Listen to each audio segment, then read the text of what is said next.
15th, 2021. I will call the regular city council meeting of the city of Columbia to order. Roll call. Nemitz. Wrestler. Yes. Yeah. Hook. Here.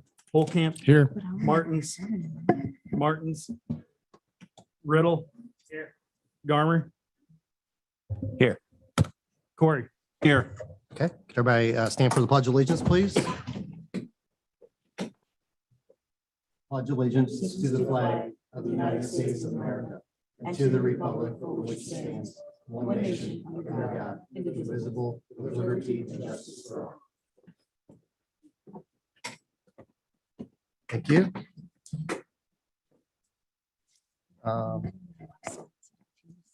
don't have any proclamations, recognitions, presentations. I don't see him.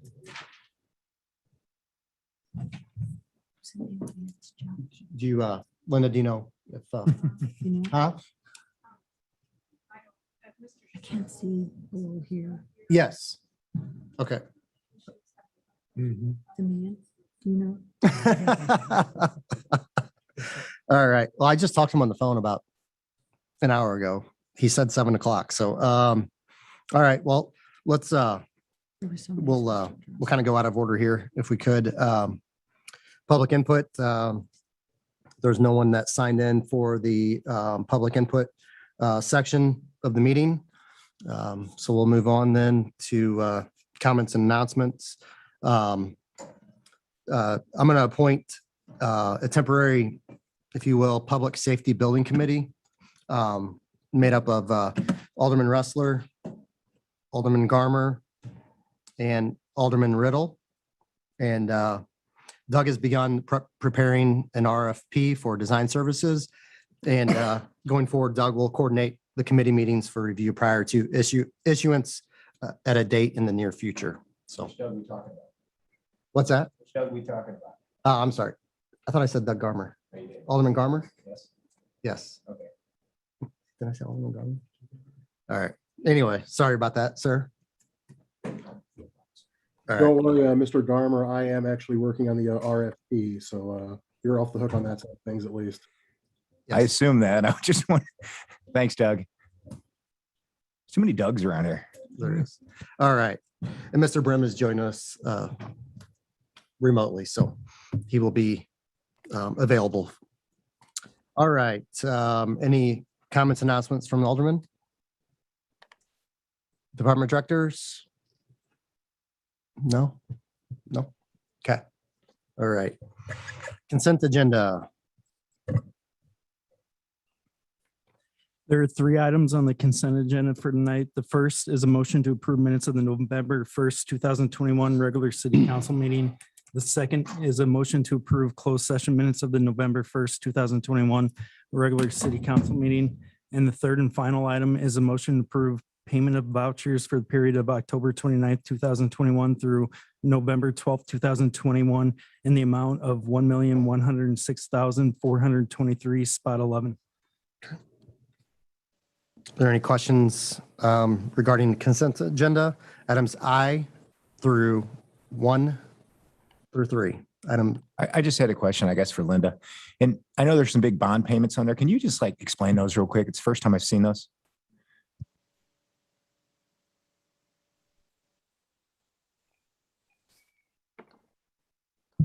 Okay, there's 3 bond payments, and the bond payments are due, the principal and interest is due December 1st. The first one, the largest one, is almost $400,000 principal and interest. And that is for a 2015 bond issue that we issued then for $6 million. We have a few years yet to pay on that one. And that the payments are coming out of the Capital Development Fund. And the other bonds, there's a $900,000 bond that we issued for Creekside Park. And that one is, it was just $900,000, and it's payable on the December 1st. And I forget how much that one is, but it's 72,000, maybe something like that. I don't have the paperwork in front of me. And then the other bond is a GO bond. So it's a general obligation bond. And we have this payment. And then we have one more payment and that bond's paid off. So that was the life of that one was only 6 years and it was only $450,000. And that was for general purposes. We did some remodeling of City Hall with the money that we got from that bond. And we bought some small equipment and, you know, that's about what I can tell you from the bonds. Okay. And then the vouchers were so high because of the bond issues. And also we had our health insurance premium payment, which is over $100,000. And then I'm not sure what else we had there. I think one other large item that's listed on your report. Linda, I think we had that first, or I'm sorry, the annual IML RMA payment because we were trying to get that in the next check around to take advantage of the 1% discount that IML offered. Mhm. Yes. That's right. Yeah, we And discussed that at the last meeting. that one's over $100,000 too. Yep. 171. Yep. And the bonds are annuals, right? Yes. Right. Thank you. You're Thank welcome. you. Thank you, Linda. Okay. Any other questions, comments regarding the consent agenda? This time I'll ask for a motion to approve the consent agenda as read. I'll make that motion. Alderman Corey, second. Alderman Holtcamp, roll call. Nemitz, Yes. Wrestler, Yes. Hook, Yes. Holcamp, Yes. Martins, Riddle. Yes. Garmer, Yes. Corey. Yes.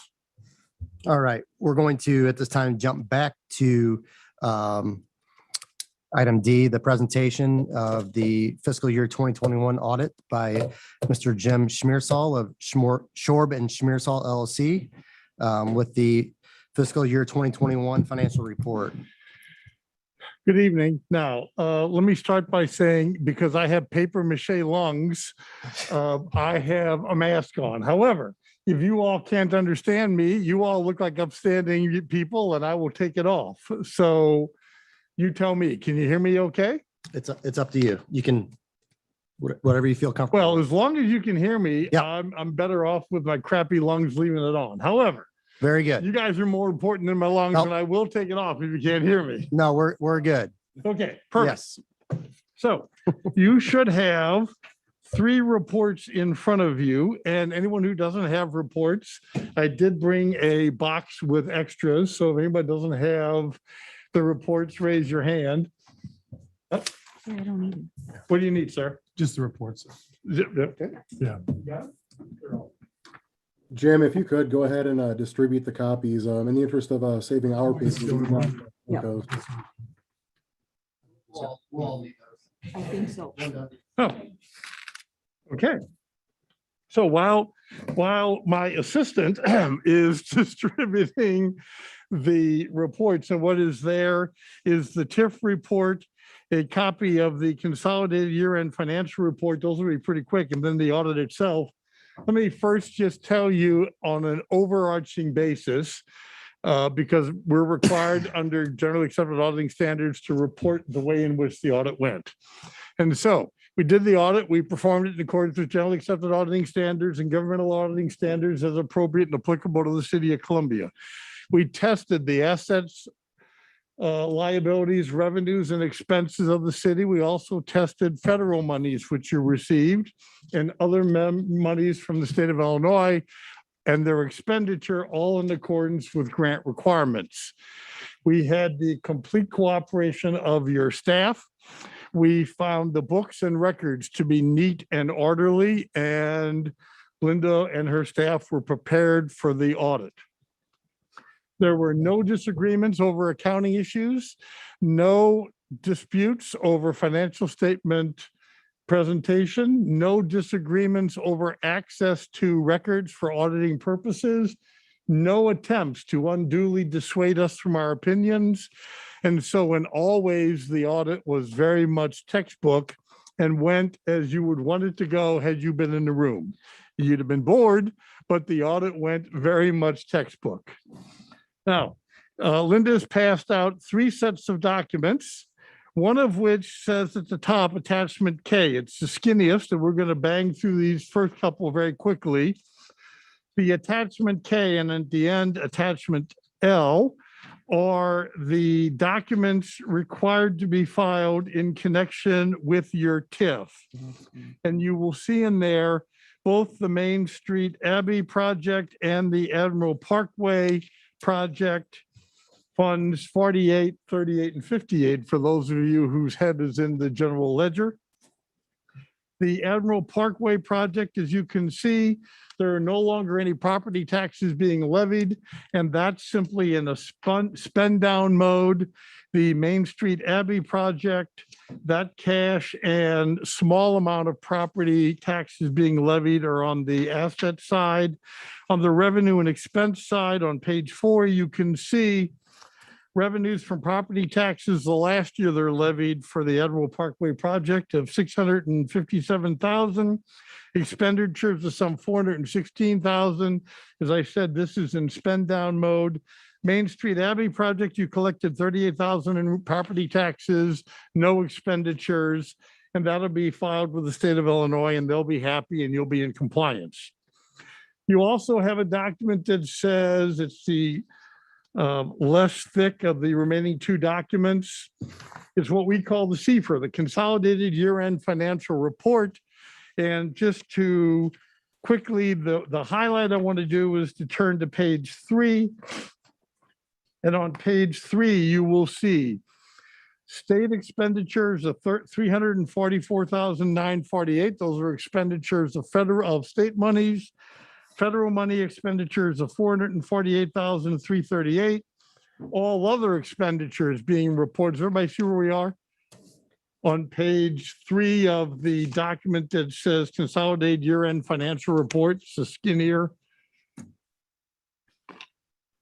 And then the other expenditures of $12,505,732. So total expenditures of the city of Columbia, $13,299,018. I'm not going to walk through the rest of all this. It's all really covered in the audit as well. I just wanted you to see that this is the document that gets filed with the state of Illinois and it's ready to be filed. There's also an AFR, annual federal report, that financial report that's required to be filed with the state. Linda and our firm have worked together. That's ready to be filed as well on time. Now we're left with the annual financial report, which is the, I'm going to use a technical term, big honker document. Some 68 pages. And as I said to the mayor earlier, at 2 minutes a page, will be done in a scintillating 2 hours and 16 minutes, and he suggested not. So instead, we're doing a more executive level presentation. Let me take you then, this is a proposed clean opinion, subject only to approval from the board. Let me take you to page 11, which is the statement of net position of the city. If you go to page 11, you will see there are 2 columns, governmental activities and business type activities. The business type activities are water, sewer, garbage, and ambulance. And we'll cover some of that in more detail in a minute. The governmental activities is all the rest of the business of the city. So you can see cash and investments of $9,836,000 in the governmental activities, another 5.2 million in business type. Both of those numbers are an increase over the previous year. Last year, for example, cash and equivalents for governmental activities came in at 7.5 million. And that increase reflects, as we'll see on the next page, a very nice year for the city as you have navigated through the coronavirus challenges. To walk through I want to call your attention to taxes property. Those are the property taxes of the city. That number for levied now and collectible next year is $2,314,000. Now, if you looked at last year's statement, you would see that comparable number is $2,948,000. And before you panic that you left $600,000 on the table, remember that the TIF was finalized this year. And so the property taxes that have been levied then to the residents of the city of Columbia have gone from $2,948,000 to $2,314,000, despite some other minor increases because of the culmination of the Admiral Trost TIF and the some $650,000 that was levied for that in previous years. The rest of the assets, the monies due from various state agencies are comparable to previous years.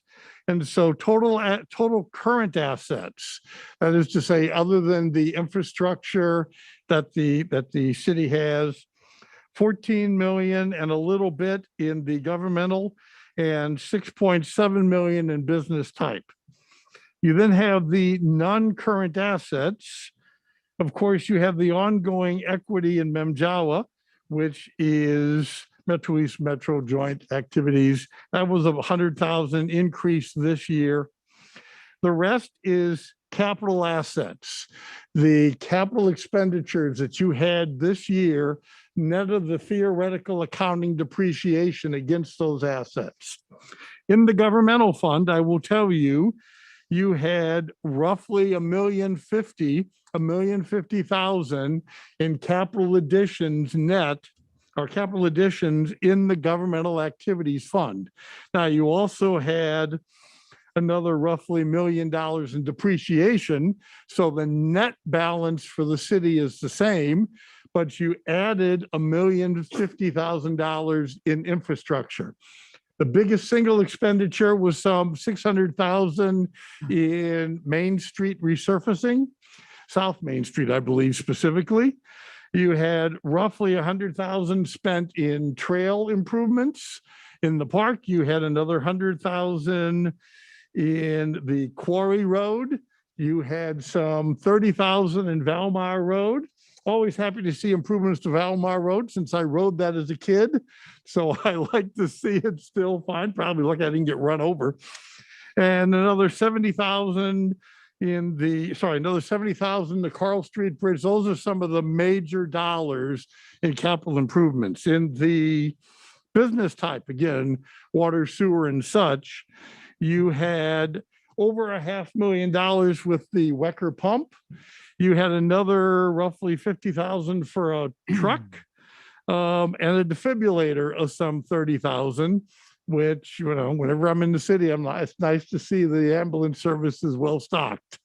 So those were the capital expenditures and roughly $500,000 in depreciation against that.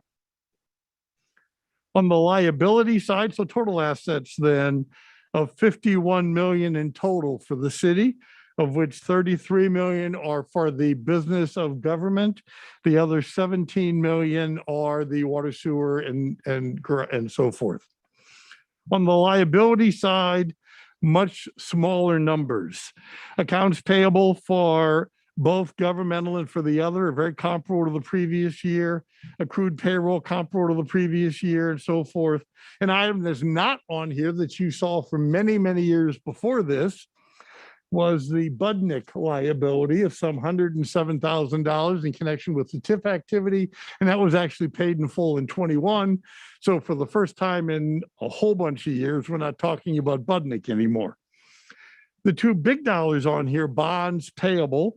You have bonds payable current, which is to say payable in the next 12 months of $466,000. You have another 3.8 million in long-term bonds.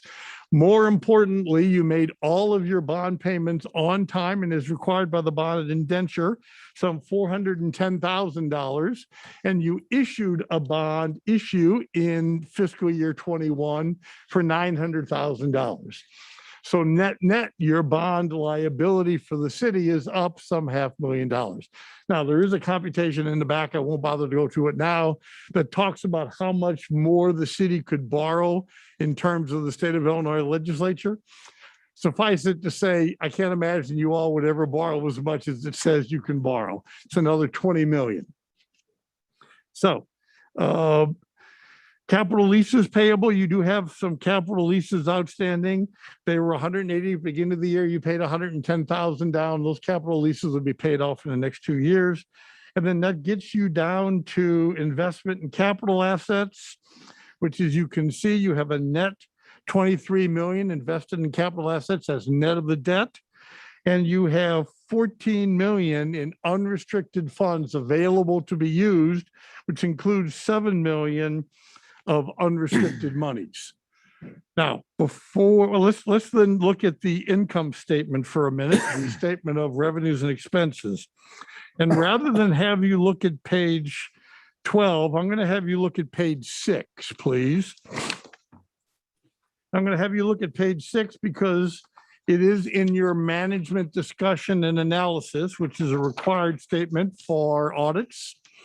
And it presents the statements on a comparative basis so you can see year over year. And so I'm just going to touch on a few of these items, not all of them. Charges for services, you can see of 300 on page 6, everybody with me? You can see charges for services of 373,000. That is the lowest I remember seeing that for several years. I went back and looked 4 years, and it was higher than that for the last 4 years. You can see 548,000 last year. I can tell you 500,000 the year before that, 468,000 the year before that. All of that is COVID impacted. The grants of $1 million this year and $1.2 million last year, those numbers are very comparable, but what makes those numbers up is completely different.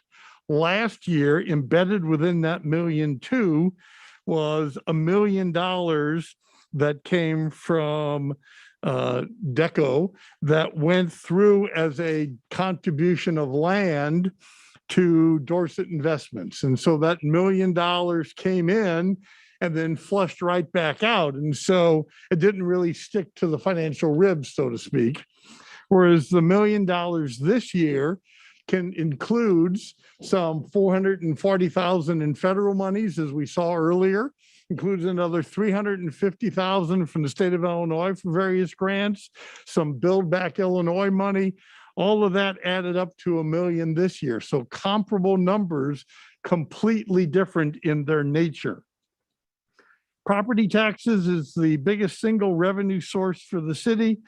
2.9 million this year, 2.8 million last year, as we already discussed. Next year, that number will be 2.3 million because you've satisfied the TIF. Sales taxes of 2.3 million is up quite a bit, and we've seen that in several municipalities and in other areas. Most of that is driven by more spending locally as people were reluctant to go elsewhere for what they needed. And so you were the beneficiary of a lot of that kind of activity. Income taxes of $1.4 million is also up to historic highs. Some of that is driven by the fact that the state of Illinois allocated an additional 5% that they ordinarily throw to the state. They've pushed that down to the city this year. And so it went from $1 million to $1.4 million. The other governmental taxes of 570, that includes some use tax. Use tax was up because more people bought remotely, and that drove use tax increases for you. That was a little bit offset by the fact that the video gaming tax was down. There just weren't as many people in the bars playing the games. And so that number went from 100 to 60,000. Those are the kind of impacts that flowed through there. Just real quickly to cover a couple of others, the Amaranth Electric and Amaranth Gas buyout That actually started in 2019. It is by contract. It is scheduled to run through November of 22. So you will see that same dollar amount showing up in fiscal 22, and then a little bit from April to November into fiscal 23, and that'll be the end of it. So those two dollar amounts, and by the way, the 48, 840 and 20, that was really 2 years worth because the 19 amount had been delayed. And so you're getting the same amount each year for those two items, the 41 and the 24. Reimbursements of 283 is up substantially over the previous year as well. And a part of that is monies from health insurance that you had funded that came back to you. And the rest of it is, it's in our audit work papers as meat TF, which somebody said is meat tender filet, so they could remember what it was.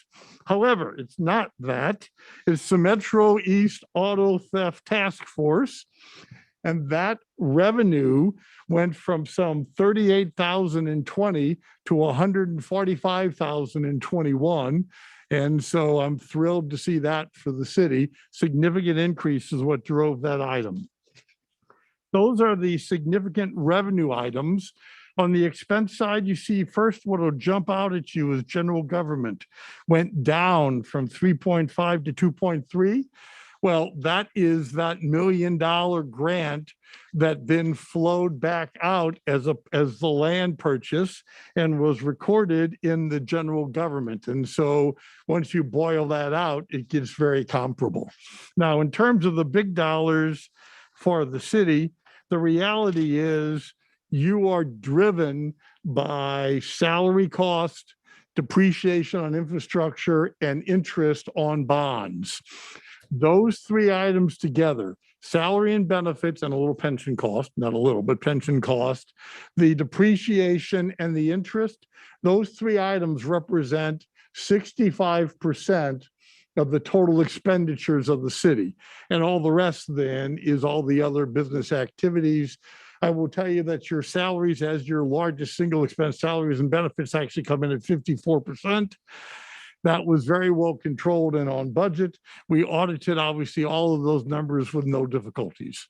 Now, I promised the mayor I wouldn't go on because I'd be happy to, but I did want to take you to the pension items for just a minute because those are significant expenditures and significant liabilities for the city. Let's first turn to page 43, please. So we're going to talk about both pension funds, the IMRF and then the police. So we're going to start with the happiest news. The IMRF fund, if you go down about 2/3 of the way, you see percentages. So right now, the IMRF fund for the city of Columbia is 107% funded, which is to say the assets that you have in place are higher than the actuarially computed liability that you have for your employees. And that's actually been a pretty consistent pattern for you all on page 43. As you can see, 3 of the last 5 years, you were fully funded, and never did you fall below 93% funded. It's an outstanding position for the city. And what's really important about it is when you are fully funded like this, you still have to make contributions because you still have ongoing actuarial computed pension expense, but those contributions are significantly lower than if you are not fully funded because you've got a past service cost you have to make up for. Now, these are based off of the 220 numbers, the 2020 numbers. I can tell you that 21, at least for the police pension, just came out, and I think IMRF is right behind. And so I haven't seen the 21 numbers for IMRF. but I would expect that you would have seen a substantial increase in the investment activity.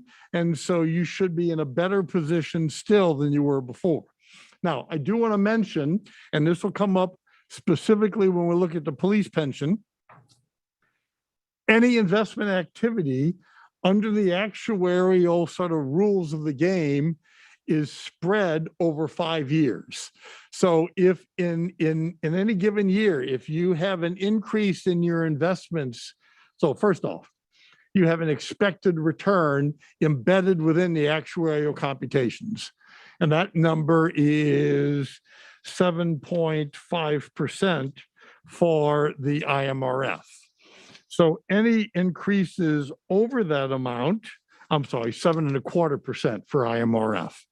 Any return over that amount then gets amortized over 5 years to smooth out the impact on your pension contribution. In the same way, any shortfall to the 7.25 gets smoothed out as well. So what I expect to see is a substantial increase in your investment activity in the Imrf Fund, which should, if it holds, allow you to make lower contributions for the next several years, and that's happy. Now, let's turn to, because I promised that to take forever, page 47, which is the police fund. The police fund, as you can see on page 47, in the middle of the page, is not 107% funded. It is in fact sitting at 68% and has sort of sat between 66 and 71% for the last several years. What's more, this is sort of a younger plan still, and you can tell it's a younger plan relative to many other organizations, because when you look below and you see the head count, you see 13 annuities and 18 active members. There are many other cities that have substantially more numbers in the retired force than in the active force. You're not in that position yet. Whereas on the IMRF side, which has been around longer for the city, you actually have some plus or minus 50 employees active and another between two categories, 80 that are sitting as not active and counting in your IMRF numbers. So for the police, you're still a younger plan. Now, the funding for the police fund, which is still at 68%, you have made every contribution as requested by the state of Illinois actuaries. So let's take just a moment to look at page 48 and then 49. Let's look at 49 first. On page 49, a couple of items to talk about. The funding method, and I'm going to get a little bit into the details if that's all right. The funding method is the very top, the project unit credit. There are two funding method choices generally, project unit credit and the entry age normal method. You use the entry age normal method for your IMRF fund. All of the state of Illinois actuarial determined amounts use the project unit credit as a matter of course.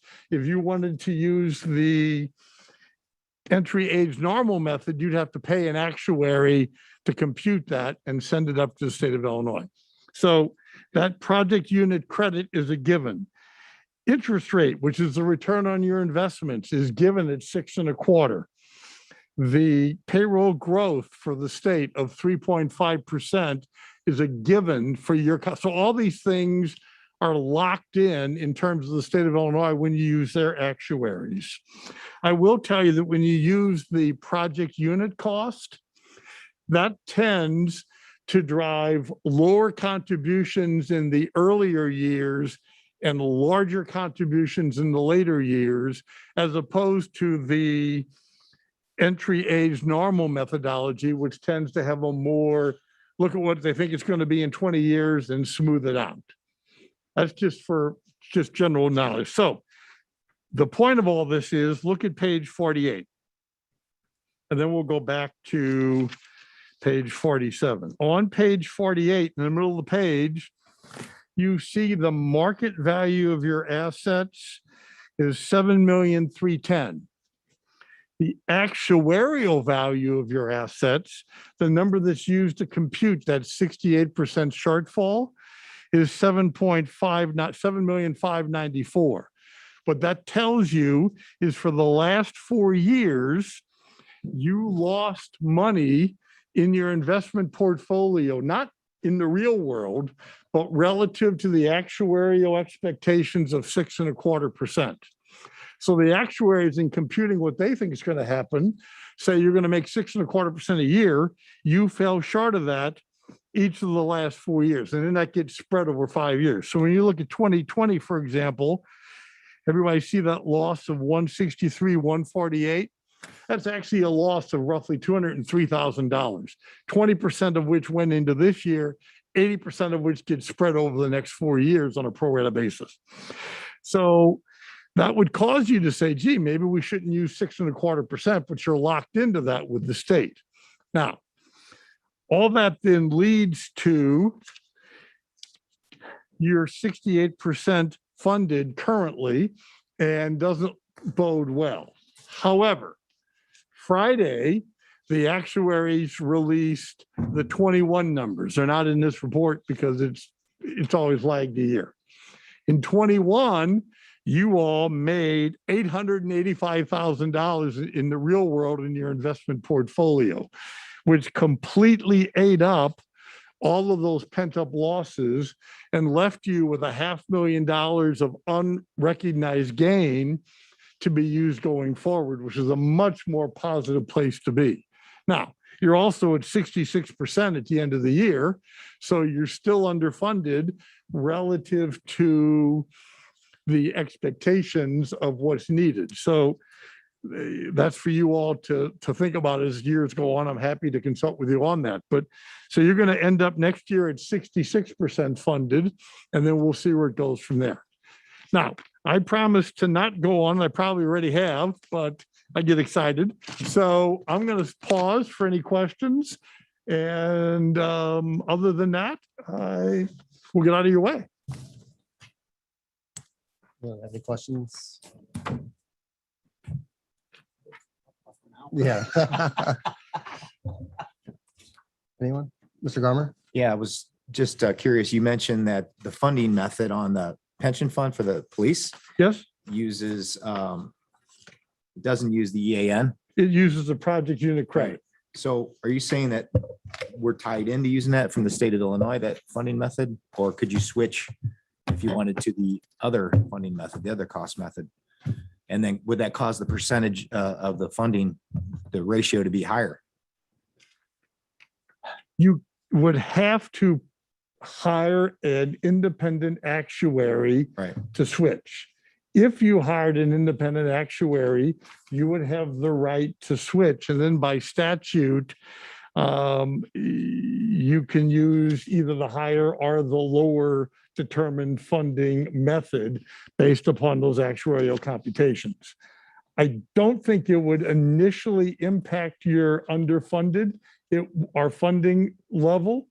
It would drive the contribution amount to be a different number because it looks at contribution expectations different as a more almost straight line as opposed to what you use now, which the longer someone stays and the older they get, the more you pay in.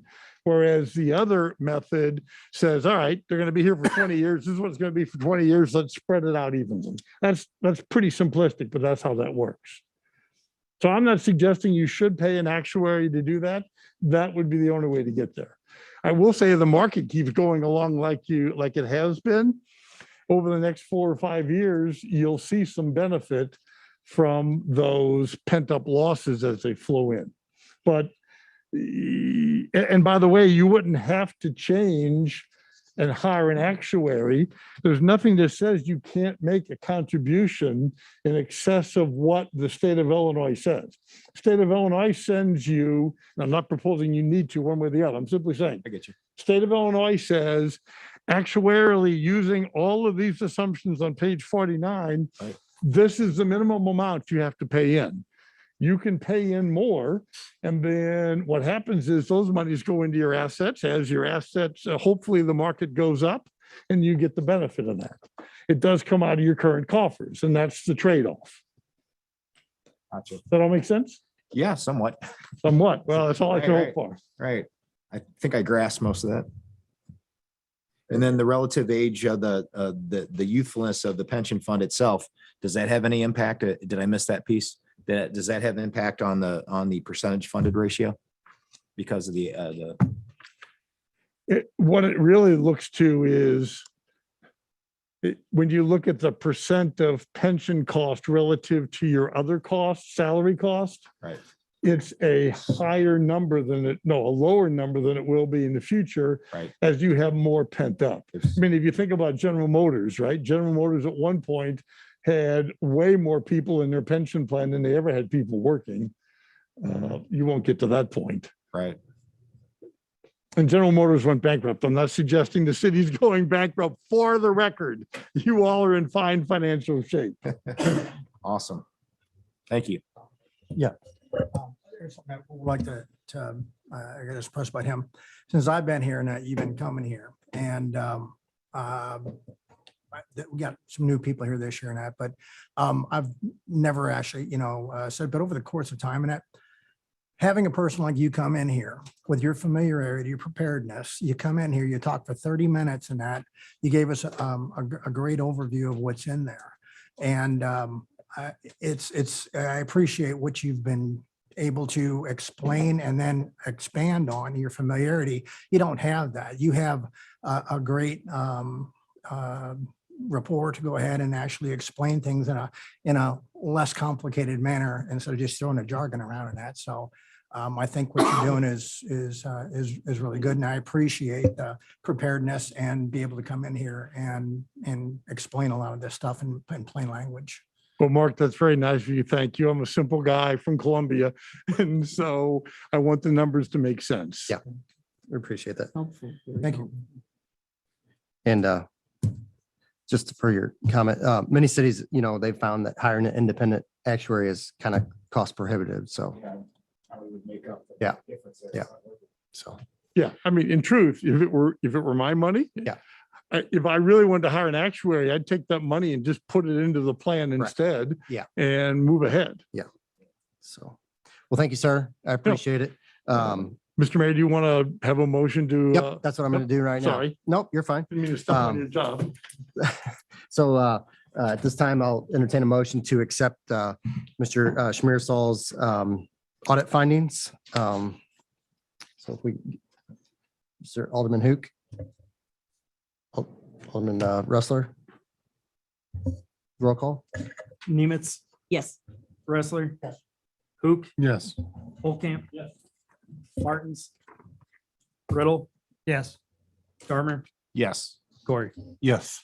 Thank you, sir. I appreciate it. Thank you very much. Thank you. And thanks for putting up with my vast nonsense. Nope, you're fine. It's all good. All right. We'll move on then to item J, which is unfinished business. The first item is a motion to approve the purchase of the citywide camera system from Utilitra in the amount of $193,810, spot 24. We, anybody like to discuss this any further or? Yes, Alderman Holcamp. The last time we talked a little bit about the warranty and how Yeah. it's all going to work. Is that been clarified? Yes, the 6-month on-site coverage is included in the proposal. And I apologize, James actually shot me the last proposal that we were able to get from Utilitra earlier today. But the updated proposal does include 6 months on-site coverage. We would budget a line item for our next fiscal year to cover the on-site visits after the above expires. And then there's a 5-year warranty coverage management, which includes removal and warranty returns. Some of the other questions that were brought up, I think we had worked to address in the updated agenda item report. It is an expandable, upgradable system. Basically, once the infrastructure or the wiring is in place, it doesn't matter what brand camera is installed. It'll just be able to connect to the existing infrastructure using the coax based system. It's actually called a manufacturer agnostic IP based network system. Furthermore, all of the cameras, to get back to the warranty, they do come with a 5-year warranty from the manufacturer. Utilitra is going to help us within that first 6 months if there's any kind of diagnostic issues that need to be addressed, service calls, re-aiming, refocusing, or processing any kind of returns of defective equipment. And then finally, I know there was a question that was brought up about expandability. Yes, we are going to be able to add additional cameras in the future if that's something the council would choose to do at a later date. And then finally, with regards to actually powering the cameras, the intersection cameras will be powered utilizing power that's currently available on city property. And there is one specific location that we will need to utilize private entities' power, but we have approached them and feel that we're going to be able to reach an equitable agreement with that entity. Hey Doug, what's the, on the Genetech, what's the warranty on the Genetech? James, will Cameras you over- mind answer that specific Well, question? Basically, the head end equipment, and there you have head end equipment, you got cameras. Cameras have a 5-year manufacturer's warranty, but we're only going to benefit for 6 months of actually somebody coming out and servicing it. Beyond the first 6 months, we got to take care of it and send it back to Axis. But the Genetech, which is the most of the head end, all the servers and stuff, what's the warranty on that? Let me go through and see if I can find that.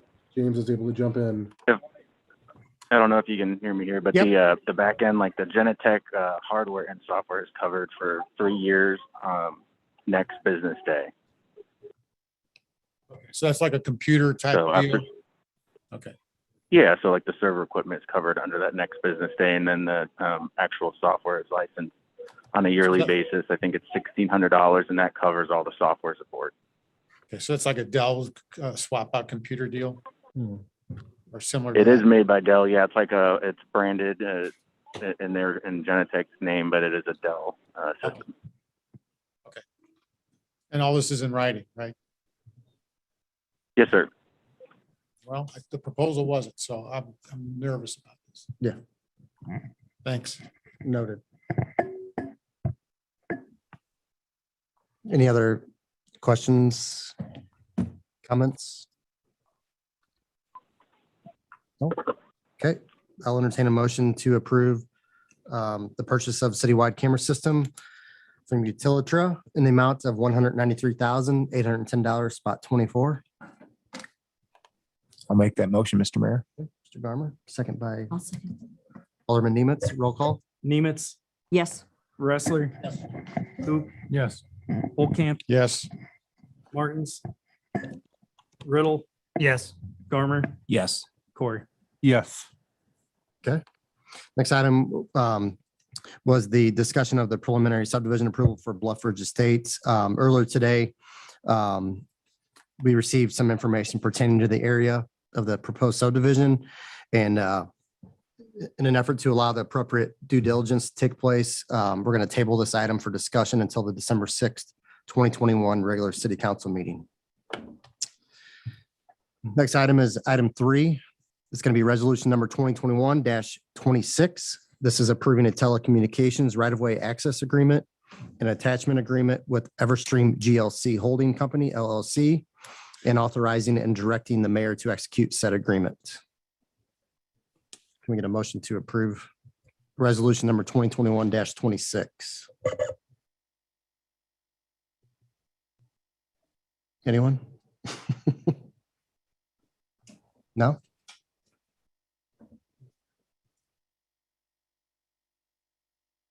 Bob, did you want me to do a quick overview on the item? Yes, please. Okay, as I kind of mentioned at the last city council meeting, this is a provider that is working in conjunction with Harrisonville Telephone Company. They are going to be running fiber lines kind of to serve as a redundancy or a backbone for HTC to downtown St. Louis. Whenever we had initially met with representatives of Everstream, We were going to hopefully be able to work out some sort of an agreement where we would be able to get some service, i.e. connectivity between city facilities in exchange for the right-of-way agreement. However, there were some issues with the construction costs that were proposed by Everstream that made this project prohibitively, out of our reach, just strictly based off of the financing of the construction costs. It's something that, based off of the plans that were submitted by Everstream, using their revenue model that they have in place with a number of municipalities.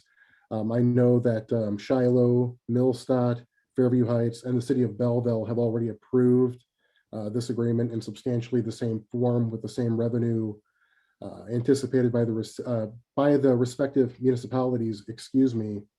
We would anticipate that it would result in a payment to the city in the amount of just over $17,000.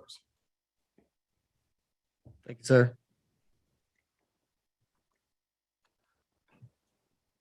I'll entertain a motion at this time again to approve resolution number 2021-26. I'll make that motion. Alderman Corey. Alderman Garmer. I'll second it. Thank you, sir. Roll call. Nemitz, Yes. Wrestler, Yes. Hook, Yes. Holcamp, Martins, Riddle. Yes. Garmer, Yes. Corey. Yes. Thank you. Next item is item K, new business. This will be a discussion of the 2021 property tax levy. Mr. Brim. Oh, we can't hear you. There we go. How about now? Yep, gotcha. Sorry about that. Earlier this evening, I believe that Linda passed out to all of you the actual analytics that'll be discussed this evening. Does everyone have a copy of the spreadsheet? Yes. Okay, essentially, we've worked to prepare the 2021 tax levy for your review and approval at the December 6th meeting. The approach that we always take is we base the projected EAV, or the equalized assessed valuation, off of a rolling 6-year average. Using that 6-year average from 17 to present, we're projecting a conservative increase in the city's EAV at 8.36. Now, you'll see conservative, but also here 8.36. I understand where that can raise some questions. It's important to note that that EAV projection includes, as Mr. Schmiersal referenced earlier, the expiration of the Admiral Parkway TIF. So essentially what is happening with the expiration of that TIF district, there's an additional $10.96 million of EAV that is going to be basically influxed into the overall big picture of the city. So typically, we've been in the 3s to 4s, but we are at 8.36 this year because of the expiration of the Admiral Parkway TIF. To kind of give a reference point for the conservative side of our projections, last year, we had projected an increase of 4.09 in the city's EAV. However, after the assessments were completed, projected, the actual EAV increased by 4.26%, which, with the approach that we take in preparing the levy, actually resulted in a decrease in the city's tax rate of 0.29%.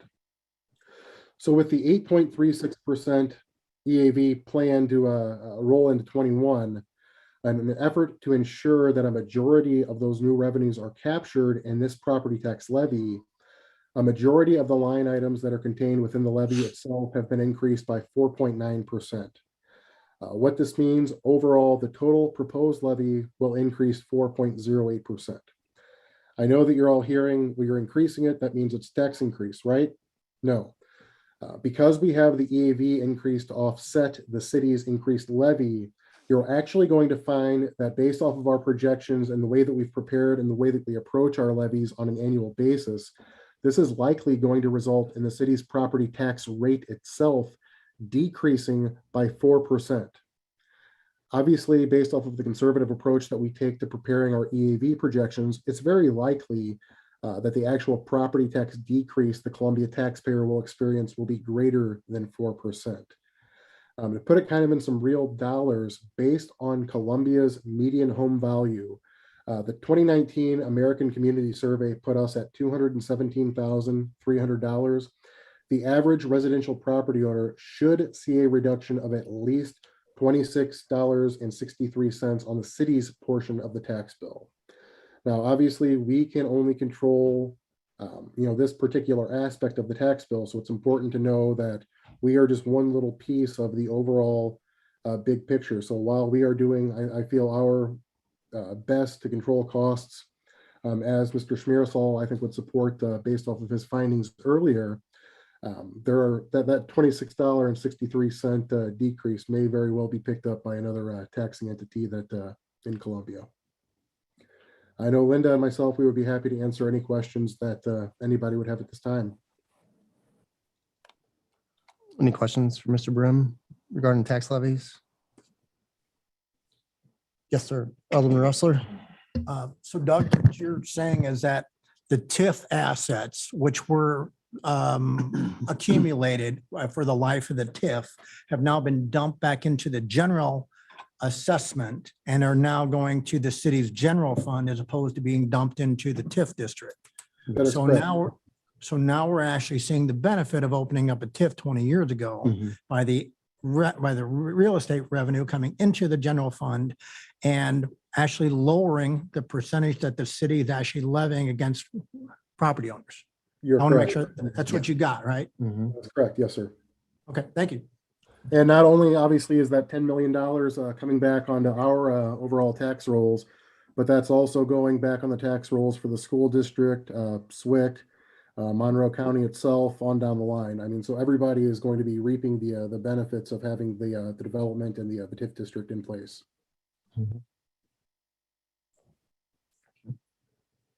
Any other questions? All right. Thank you, sir. I will say though, Mr. Mayor, if I may, Yep. one Yes, thing sir. that Linda and I will continue to work on, based off of the findings that Jim presented for us here earlier this evening, it's very likely that based off the 107% on the IMRF side, that may be something that we would look to toggle prior to the adoption of the property tax ordinance at the December 6th meeting. But certainly if there are any other tweaks or adjustments that are made between now and whenever it comes back for approval, that'll be definitely noted and can be discussed if the council so chooses. Thank you, sir. Thank you. All right. The next item is K12. It's a discussion of a sign variance request for a sign located at 200 Admiral Trust Drive. This is the BJC Medical Group. Mr. Donachie. Good evening, council. So Junior Frenzel, the applicant representing Fieldstone Mall, has been approached by his tenant, BJC Medical Group, at their office building at 200 Admiral Trust for a freestanding sign along the Route 3 side of the building. Currently, the aggregate sign area on the lot is 50, or on the building is 58 square feet, which is split between two wall signs, one for each of the businesses in the building. And the request is to install a 72 square foot freestanding sign, which I believe this is the first sign variance I've actually presented to you. That was not an electronic message sign. So, and we had to wait for Jim Agnew to leave for that to happen. So go figure. Anyway, what the total request would be is to allow the aggregate to sign area of 126 square feet, where 100 square feet would actually be allowed, and add the third sign to the Route 3 frontage where only one is allowed per business establishment. Those variances are being requested. I would note that the public hearing was published in the Republic Times on October 20th, and copies of the notice mailed to the 3 neighboring businesses and posted at City Hall. There were no comments received either in response to the published notice, and there were no comments at the public hearing offered by the public. Upon consideration of the items, Plan Commission found that the staff analysis in their staff report met with their expectations, or their in their judgment, satisfied the criteria for approving the variance and was in line with similar variances on properties that are situated similarly in the park. And they did voted a recommendation of approval in their capacity as the Street Graphics Advisory Committee. That is all I have for the report. But as I mentioned, if you have any questions, I'd be happy to answer them for you, or Mr. Frenzel, who is here as the applicant, would be happy to as well.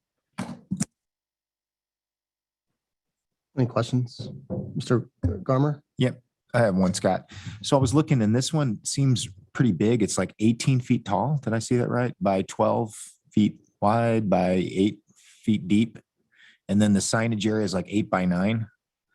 Yeah, well, yeah, yes, yeah. The whole sign itself is 18 feet tall, and the sign area is measured on the actual Right. sign face of it. So I guess my question is, why is it so honking big for just an 8 by 9 sign? Because they have, I would assume, because they have plans for a similar sign already.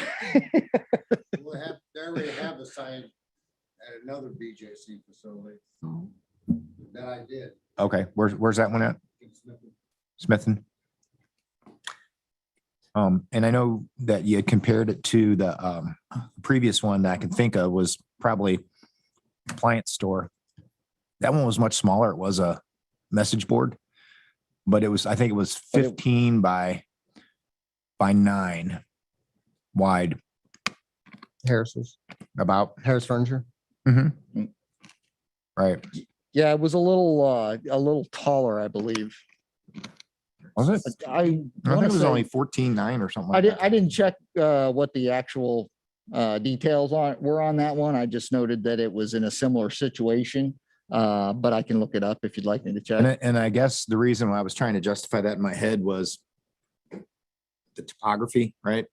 Because I know that's a difficult place to see signage over there. I went and drove it and looked at it. I'm like, Mhm. okay, yeah, I can see it here. But I couldn't really see the Harris from there. Yeah, I think the difference in the locations would be whereas where Harris is situated, Closer to the the, road. yes, the stormwater infrastructure, well, the way it was graded actually placed the lots way down lower than Route 3. Right. Whereas the difference where this building is situated, because of the floodplain and the drainage, it puts it way farther back from Route 3. Right, it's farther back. It's an Yeah, angled quite a one. bit further, which may be something to take into consideration, the distance relative to the sign height. since As far it's as the height and all that, farther. right? So there was a temporary sign put out there, and then Justin went out, the building inspector went out and had him remove it. Is that going to be that same size of sign that was out there? No? Okay. BJC had a sign company come out there and they presented something to the city, but it was only 5 foot off the property line. Okay. And they got denied, which it should have, because it was too close to property line. Well, they didn't try to do a variance. They Okay. just told BJC, oh, we can't do it. Okay. Well, that's not true. Okay. So they contacted me Sure. and asked me to. Okay.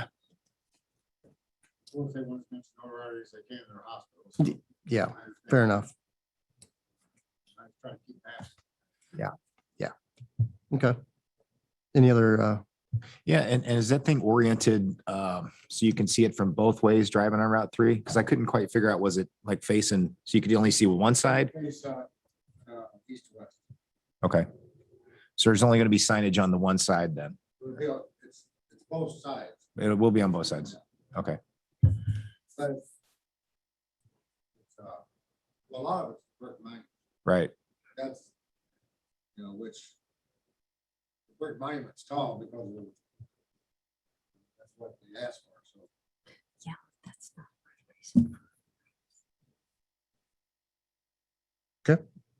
any other questions? No. Okay.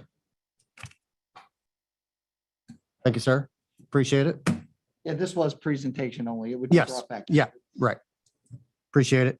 All right. At this time, I'll entertain a motion to go into closed session pursuant to 5 ILCS 122 5C5, purchase or lease of real property for the use of the public body.